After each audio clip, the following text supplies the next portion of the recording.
we are going to be facing a dire situation unlike anything this country's ever faced. And it's almost as certain as we know we're eventually going to pass. And I don't see any easy or palatable solution that this country is prepared to take for that. And I think other countries recognize that and it's going to accelerate that program, because in order to keep borrowing money, they're going to want a higher interest rate to compensate for the risk of not getting their money back. This is Kaiser Johnson with Liberty and Finance, and this is the Miles Franklin Weekly Special for November 6th through November 13th, 2023, while supplies last. This week we feature 3 different specials: 1-ounce silver Kangaroos at $3.10 over spot, 5-gram platinum Pamp bars at $25 over melt, and 2.5-gram gold Valcambi bars at $25 over melt. First, the 2023 silver Kangaroo from Australia are renowned for their 4/9 fine purity, as well as their recognizability and design. Like many other coins, they come 25 to a tube. However, unlike others, the Australian Monster Box is just 250 coins, making it the most affordable Monster Box available, especially with a premium of just $3.10 over spot per ounce. Next, we have the 5-gram platinum bar from Pamp Swiss Mint at just $25 over melt. Many consider platinum to be highly undervalued at the moment, since over the last 30 years, platinum has generally been significantly more expensive than gold, but currently sits at less than half the spot price, and Pamp is one of the top mints of Switzerland, giving you access to a premier bar in a premier metal at one of the lowest prices in 20 years. Finally, from another great Swiss mint, Valcambi, comes a 4/9 fine 2.5-gram gold bar. The small size of a 2.5-gram bar gives you excellent flexibility and liquidity, while the Valcambi name provides great trust, and all at just $25 over melt. All our specials this week are IRA eligible, and if you'd like to learn more about a precious metals IRA, call us, and we'll be happy to help you in that process. To order our specials or any of the many other options we have available, call us at 1-888-81-LIBERTY. That's 1-888-815-4237. We're available after hours and on weekends, and we look forward to speaking with you. Hey everyone, this is Elijah K. Johnson with Liberty and Finance. And back with us today is our good friend Peter Grandich from Peter Grandich Co. Peter, thank you so much for joining us today. Always my pleasure, Elijah. Well, it's great to have you today. You recently posted an article on Zero Hedge and also a video on YouTube explaining that this announcement that you made was kind of the most important one you've made in 40 years. And you talked about the national debt and the precarious situation we're in right now, where the interest on the debt itself is going to be over $1 trillion. Can you expand on why this is so concerning right now? Well, it was concerning enough for me to take the time earlier this week to make a personal video to my clients, to my friends, and anybody that still cares to follow me, that we have reached a stage where I really believe it's truly out of control. You know, years ago, we talked in when we were in the single digits of trillions of debt, which we thought was enough. And we would talk about a time coming when we could be facing a real problem because of that debt. Well, that has arrived. Not only are we approaching 34 trillion in hard debt, not counting, still we need to come up with money for Social Security, Medicare, and Medicaid payments, which could be double or triple of that when it's totaled up. But we're now seeing multi-trillion-dollar budget deficits. And there is one last small piece of Washington, D.C., where there's still some sort of bipartisanship. And that's called the Congressional Budget Office. Because right now, politicians, we have a two-party system here in the U.S., and the two parties cannot go in a room together and really work together anymore. But within their own parties, they have a separate fraction that can't work within the party. And that's going to be the group that's going to be called upon to supposedly one day put this house in order. We see the Congressional Budget Office earlier this year issue a warning that at the pace we were growing at that point, we were going to hit $50 trillion in less than 10 years. Because of the acceleration of the budget deficit spending now, they now say it can be as soon as 6 or 7 years. Elijah, most people watching this video, God willing, are going to be alive when that time arrives. And what they need to ask themselves and their financial advisors especially, please explain to me, at $50 trillion, with an interest rate likely around 5% minimum, how does this country pay a $2.5 trillion interest expense yearly when right now, last year was our best year ever when we took in $5 trillion in tax revenue? It's inconceivable. It's impossible. Life and how the country would run as we knew it would cease to exist. And it's now within a reasonable time frame. And then the second part of the question I would ask those people is, what kind of percentage do you give that the people currently in charge can come to some sort of decision making that can at least ease that, stop it, or even reverse it? And I think that number is zero. And therefore, as I said, within a fairly soon time, that's going to be within reason now for most people, we are going to be facing a dire situation unlike anything this country's ever faced. And it's almost as certain as we know we're eventually going to pass. And I don't see any easy or palatable solution that this country is prepared to take for that. And I think other countries recognize that and is going to accelerate that program, because in order to keep borrowing money, they're going to want a higher interest rate to compensate for the risk of not getting their money back. It really does seem like the situation could spin out of control. As you mentioned, as the trustworthiness maybe of the U.S. falls, then the interest rate just has to rise, making the issue worse. So you mentioned how this could be a catastrophe for the U.S. What do you really see this looking like in the coming years and decades? Well, I think only right now, most people outside the United States are the people seeing it. That's why, for instance, the BRIC movement is one of the many reasons it's occurred, because they realized that the United States is not only not the economic powerhouse that it once was, but it's an empire falling apart. They also recognize that since it is the principle of the world's reserve currency, that something alternatively or in addition to it needs to be done. And that's why I think there's such physical buying of gold by central banks. I've said all along, they are not buying it for a trade or speculation. They're buying it because of a monetary or monetarily related reasons. And therefore, if they recognize that and they continue to do this, irregardless of what may be happening with prices in the last few weeks or what have you and all, I would suggest to people that unless you are in the very high 1 or 2%, it is going to fall on the shoulders of the working class, as it always does. You know, Elijah, just sidetrack just a little. America has always tried to help people less fortunate within its country. And somewhere, sometimes as much as 10 or 15% of the population needs some sort of support aid. And we've always had that mechanism, and we didn't have an issue having it. The difficulty now is that more people are getting in that wagon, and the people that are left to pull, they're being just beaten up by the government. They're not getting support. They're making it even more difficult to pull, to a point where you want to say, hey, I like to get in the wagon too. And now we multiply that, because we literally have, it'll be well over 10 million people, heading towards 20 million, of people coming to also to a country with nothing but their shirts on their back, that are also going to look to be in that wagon, which is only going to make the wagon pulling harder. Now, as a Catholic Christian man, I'm not about to abandon that.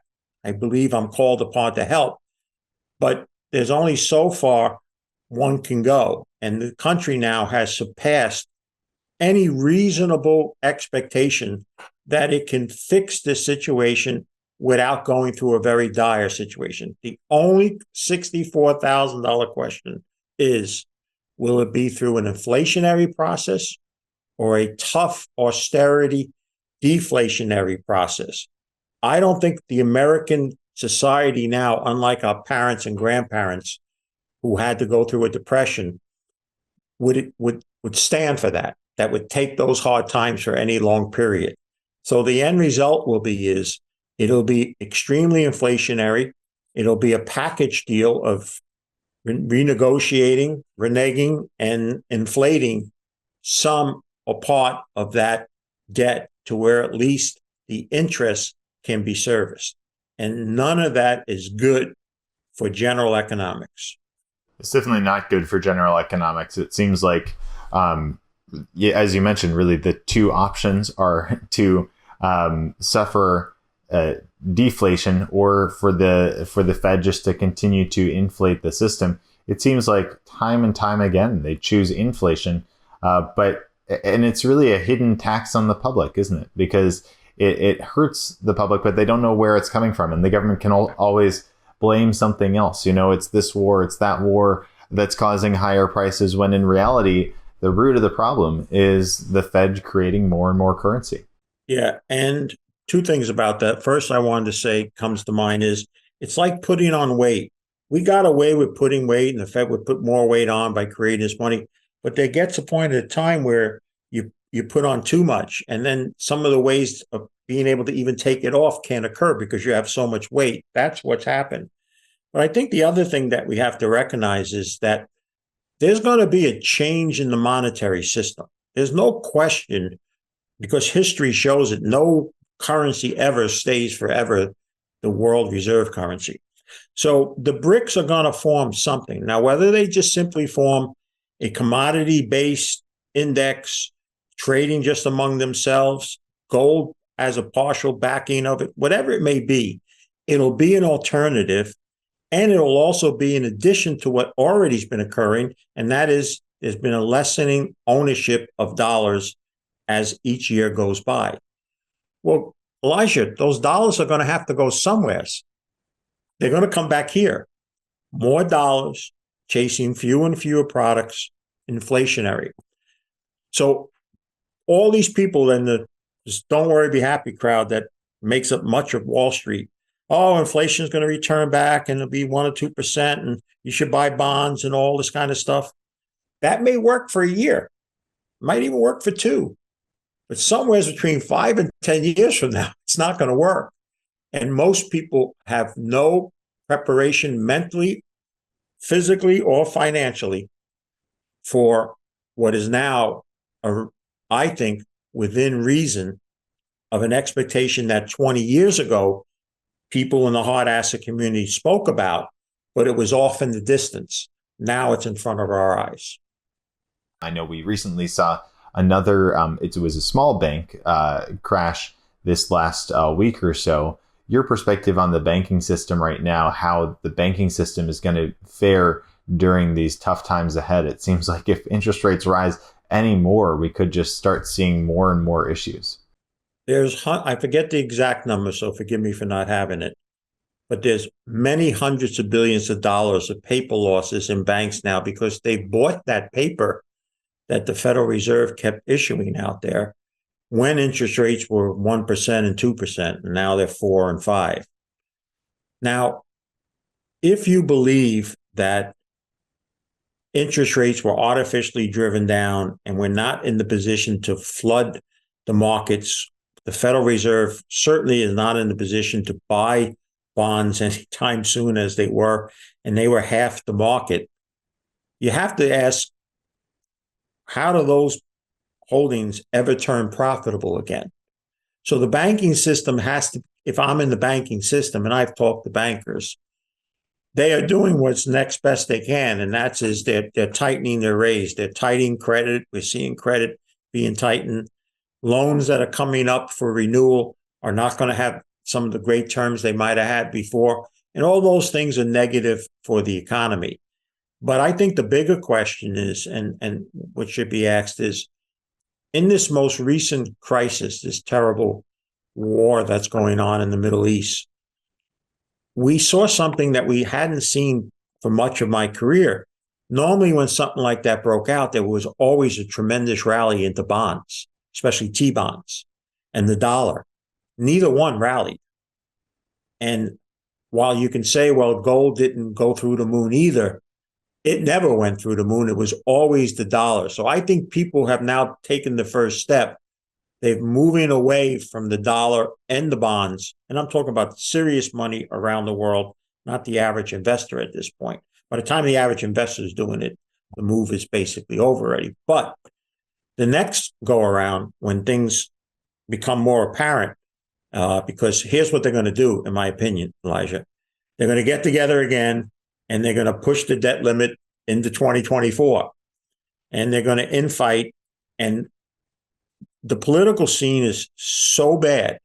I know this is hard for people to believe, but even the two people that look like they're going to be the people to run for president, Biden and Trump, may not end up that way within a year.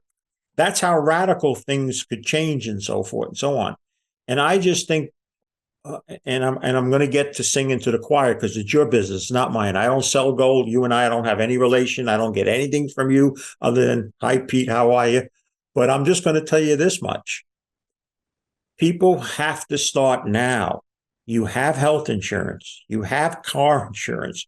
You have home insurance. You need investment insurance. Too many people still that come into our planning group are just so overweighted in financial assets and have nothing to insure themselves if for some reason markets and bonds and stocks don't do as well as their financial guys from the Don't Worry, Be Happy crowd keep telling them.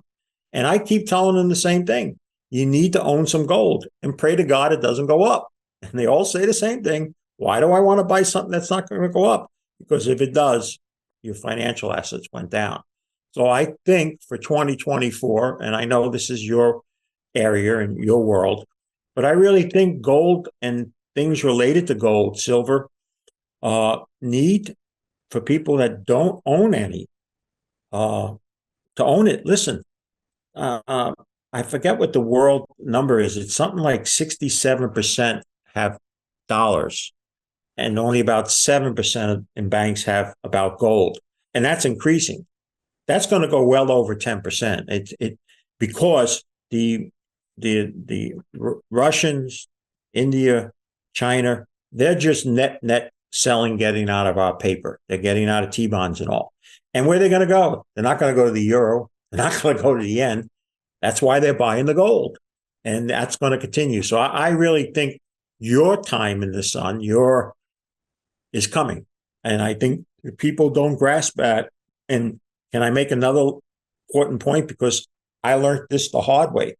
I'm suffering for the first time in 40 years being on the wrong side of a vicious bear market. And that's occurring in mining shares and things related to that. And we had an old saying that you can't say anymore. In my first 30 years or so, all the people in mining shares and newsletter writers used to say this: owning mining shares is like owning gold. Wrong. We learned that in the last 12 months because gold was $1,650 in 2022, and I'd be glad to have it at $1,950 right now. But whenever basically mining shares you had in 2022, they're a lot lower now. So that's another side vent. I know it's not your business, but there are people probably watching this. It was a hard lesson to learn, but when we talk about owning gold, we're talking about owning the physical bullion, not mining shares or some paper proxy.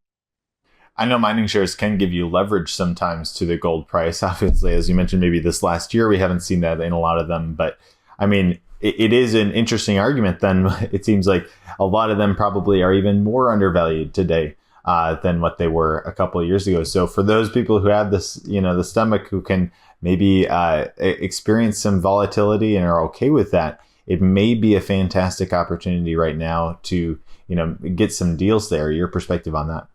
Yeah, there's no question. I put out things as much as people probably throwing darts at a picture of me right about now.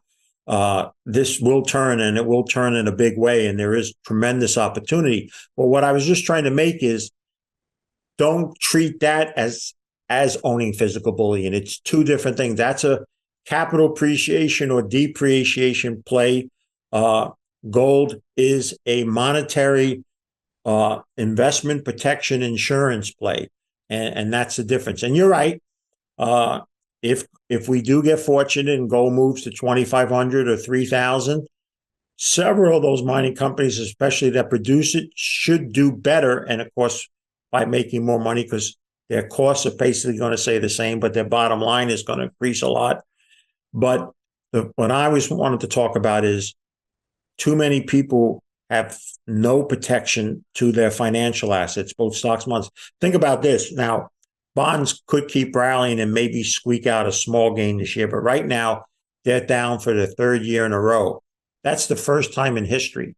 And I'm telling you, we went back 3 years ago when I told people to get out of bonds. You wouldn't have found 2% of financial advisors telling people to sell bonds, because it was unheard of to think that the bond market could lose 3 years in a row. So I think the time has come, with all the things that are happening socially, politically, and economically here and abroad, that if you find yourself with no ownership of gold, I just think you have to. And before we let you go, Peter, I do want to discuss one other topic that I like discussing with you, obviously the faith.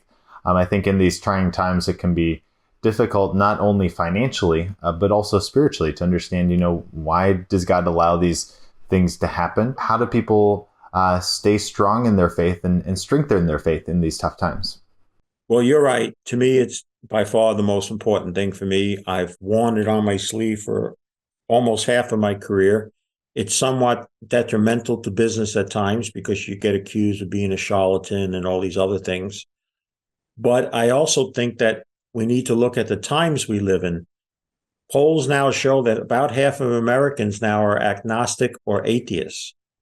And I think that's very critical for us that come from families of faith and maintain that has changed decision-making and how people are approaching ways. And you have to take that into your calculations in everyday life, social life, financial, business, what have you. I think the challenge is when you don't think there's anything more than this, you can get really riled up about what's happening because everything is this. If you're like I believe you and I are, that we believe this is a stepping stone to something that can either be unbelievably great for eternity or maybe end up in a place that a million zillion times worse than the worst bear market you could possibly be in. When that weighs on you, that is a good sign because you have at least some consciousness. Society seems to be a lot more people without a conscience. That's how I describe what's happening now. People are doing things to other people and other factors without any moral conviction. I don't even think you had to be any one religion. Just it's a good thing. And I'll close on this. Someone said to me today, of all days, before I did this interview with you at lunch, we were talking about this, and they said, Pete, what if you're wrong? What if there is no God or anything? And I'm not the original person with this answer. The person that first told me this was my best friend ever, who was a Catholic evangelist for 25 years and passed too early. He used to say, it's still a better way to live. And I think it's going to be more of a challenge for us, for those that have faith, because it's not as easy. We're not yet at some places in the world, Elijah, where if you openly practice your faith, particularly a Christian faith, you could be killed. I mean, that is happening. But it's getting to the point where it may not be something you want to jump up in a subway or something and scream, thank you, Jesus. And that's going to be a challenge for us. But we were told in the book of life, the manual to life, Holy Scripture, that day will face us, that, if they hated him, they're going to hate us. And that's the challenge, because I see it in business. This type of conversation you're allowing me to have, and one of the main reasons why I'm so happy to come on with you. There'll be some people that will watch this and go, he's just saying that so he can pump some mining stock. I mean, I get that. I get the emails. I even had a death threat. I joked that I need a couple more before we have a bottom. But the bottom line is, I couldn't imagine wanting to live without that faith and confidence in a Lord and Savior. I couldn't imagine what it would be to want to get up tomorrow, as tough as it may be, if it wasn't for the fact that I'm working towards something that's much, much more important. And at the end, there's nothing in this world that could even remotely come close to what it'd be like to be in heaven. So it's a challenge, and I think it's going to get difficult, but I think the time has come. And listen, Scripture is a preview of the future. Maybe for those that haven't, want to dust off that book and kind of read it, we were told that this is not going to be a party. This was not just because we find this faith that we live happily ever after. That Christian prosperity group that basically exists in the Protestant community, that's worse than having no religion. To think that God just wants you to get rich and be a preacher and have a $10 million, $20 million plane and $10 million homes, that isn't what God is all about. So sorry if I went on there, Elijah, but you asked me and I felt I needed to answer you. No, I think that's fantastic. And I mean, you open up the old book, right? And read about Jesus and how, his life was definitely not a walk in the park, especially the end of it there. But the other side of the other side is the resurrection, right? So we can't forget about, there's a lot of suffering, there's a lot of chaos in this life, but we have to realize that there's a resurrection at the end of all this, and the suffering can be redeemed. And I think that's so important. And we all have to have a God in our life, right? Either it's going to be the one true God, or we're going to make, a God out of, our own will or something like that and choose our own path. And that's very boring if we just do what we want to do. I think living for the glory of God is way more interesting. For someone that, I'm 67, if I learned anything in all of my faith, it's not how you come in, it's how you go out. So the evil one will beat you down and say, oh, because of what you did, you can never earn God's love or anything of that nature. And there's a lot of people walking around like that. And that's why they become agnostic and all, because they look around and go, well, God, how could you allow this? Well, how do we allow our children to fall? I had children. I knew it was important to fall. I knew it was important for her to touch the oven so she knows not to touch the oven again versus just keeping her hand away from the oven. And God lets us learn a lot from our falls. And I can just tell you, after going through yet another trial in my life, I've come out better on the other side. Now, I don't wish to go through one more trial so I can come out that much better, but God makes good out of everything. Romans teaches us that. It's a great teaching that those who have faith and confidence in God, you'll come out better on the other side, even if that other side is not necessarily here, but in a much better place. All right. Well, Peter, we really appreciate your time today. If people are interested in learning more, where can they find you? Well, those that still want to talk to me after our discussion, I'll be glad to be reached. They can find me on my website, petergrandich.com. I like to spend most of my time now using Twitter or X, whatever you want to call it. And I also have a YouTube channel. You can just put my name, Peter Grandich, in a Google search and it'll come out. Fantastic, Peter. Thank you so much, and God bless. Thank you. God bless you too. Miles Franklin Precious Metals is one of America's oldest and most trusted bullion dealers. Miles Franklin is A+ rated and accredited by the Better Business Bureau, licensed and bonded, and has 0 complaints ever registered. Here at Liberty and Finance, we are licensed brokers with Miles Franklin. To order, simply call us, discuss your needs, and we can let you know our live inventory, prices, and availability, and lock in your order over the phone. Once your order is locked, the price is held for you regardless of market fluctuations, and the metals are reserved for you awaiting your settled payment. Within 1 business day of ordering, you will receive an email invoice detailing the order and payment instructions. Miles Franklin accepts payments by bank wire, ACH or electronic check, money order, check mailed priority mail, and cryptocurrency. The fastest forms of payment are bank wire and cryptocurrency. Upon settled payment, metals will ship out within 3 to 5 business days. You will receive tracking information via email. Domestic shipping charges are $15 for any order under 500 ounces of silver or 10 ounces of gold. For orders larger than that, domestic shipping is free. The package will be boxed, fully insured, and labeled discreetly, with no indication of the contents inside. For your privacy, the name Miles Franklin will not even be on the package.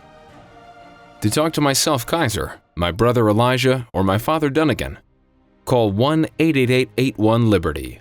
That's 1-888-815-4237.